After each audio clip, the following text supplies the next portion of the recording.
So what's up, Cluster fans?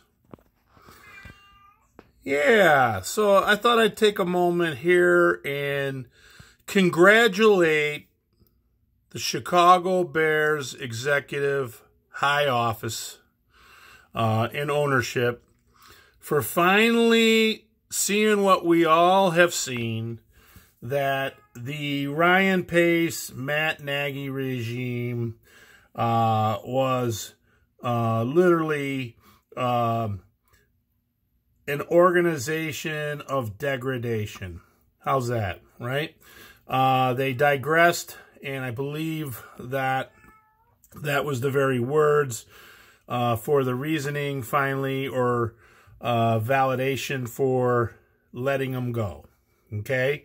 But the flip side to this now is, let's not just fire people to fire people.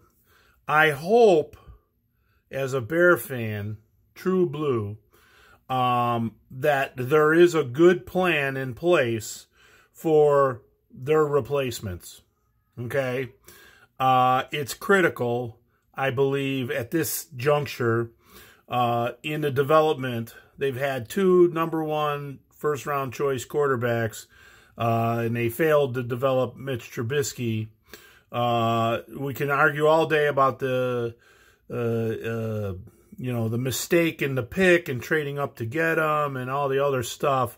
That's all now water under the bridge. Whoever's going to be the general manager, hopefully will have the reins to do it his way, and hopefully he'll look at examples. Current day examples would be the Cincinnati Bengals, who have, in my opinion, built themselves the right way through the draft. If anyone's watched their draft picks and how Taylor has built that program around his draft picks in the last 3 years, they're seeing the evidence of growth in that direction, as the '85 Bears did it.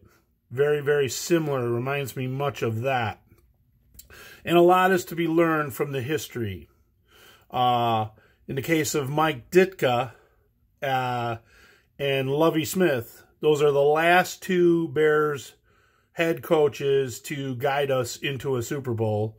We should look to those examples and use that experience to guide us in this decision of who we choose next. I think it's really, really important we get as far away from a guy who's about X's and O's and having all the right words to say and be politically correct, and when he gets into a press conference, it's evade, it's put off, I got to watch the tape. Okay, how many times did he get backed in a corner? And I really think that the press was, I don't think they had a freedom to ask really, really all the hard questions we wanted to see get asked. So I'm really questioning the validity of these press conferences, because they're just so far from real.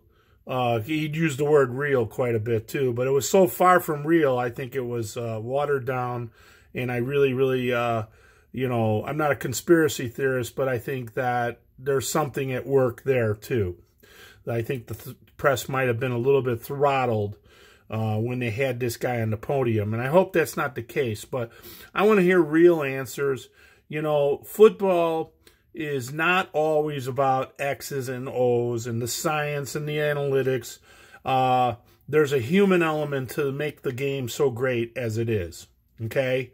And we need to get a guy in like a Mike Ditka that ties back to understanding. At least he doesn't have to have been a former Chicago Bear, but a great example of why that is evident now is happening in Detroit. I really, really believe their head coach exemplifies qualities that I think would be important in us choosing our head coach. I don't think he needs to be the genius. I think I agree with Dave Kaplan. He doesn't need to be the genius OC, but on the other hand, I don't think he needs to always be someone who has head coaching experience in the NFL, I think you can find somebody out there that would fit the bill. In case of Mike Ditka, he had never been a head coach before. In fact, he told George Halas that I'm not ready yet. I'm with the Cowboys learning from Tom Landry, but when I am ready, I will let you know. And boy, was he ready when he got there. You know, part of Matt Nagy's focus and why they failed was to be so precise and so worried about the details of this and that he failed to look at what the beautiful imperfections can lead to.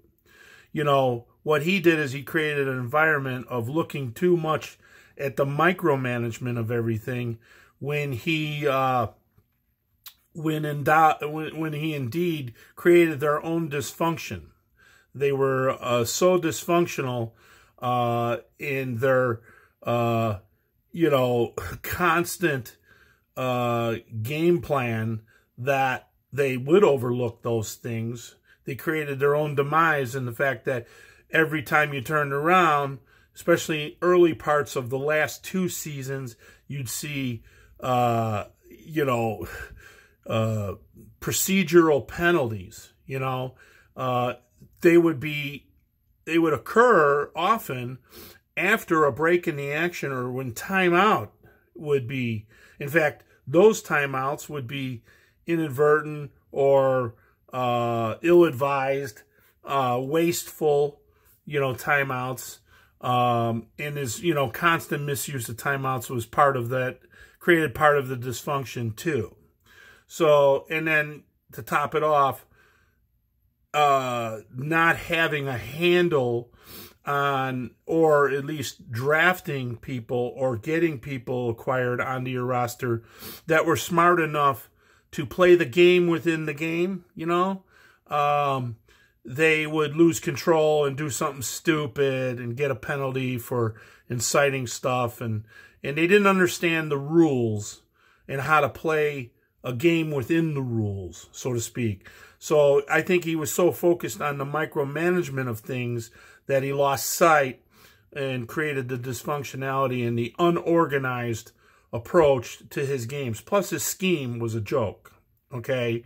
He didn't understand how to adapt a game plan around the talent he had.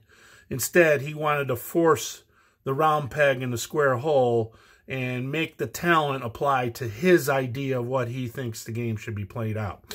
So in the case of adaptability, you know, Lovie Smith would adapt and back his decisions, you know, and you didn't always have to agree with him. You didn't even have to like him for that matter, but he stuck to his guns. Unlike this guy, he didn't do that.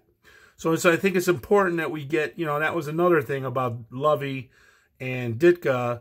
They did it their way, and they didn't ask for permission. They didn't make any excuses. They didn't come up with any apologies. They just went ahead and plowed the road, okay? So the next Bear leader should be like that, because that's what we're about here, right?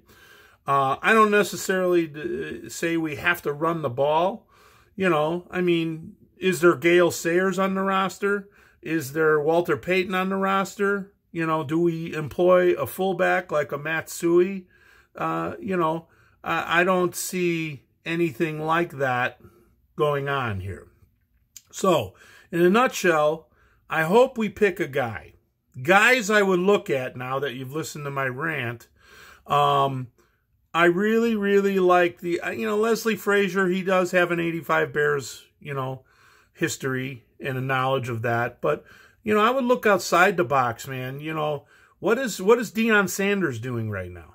You know, what is Peyton Manning doing right now? You know, these are all guys I think could potentially be very colorful and exciting head coaches for various different reasons. They're polar opposites. But, and what is Ray Lewis doing right now?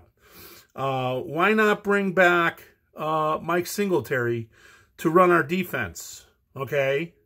And if you look, Vic Fangio, we were real shitty after he left.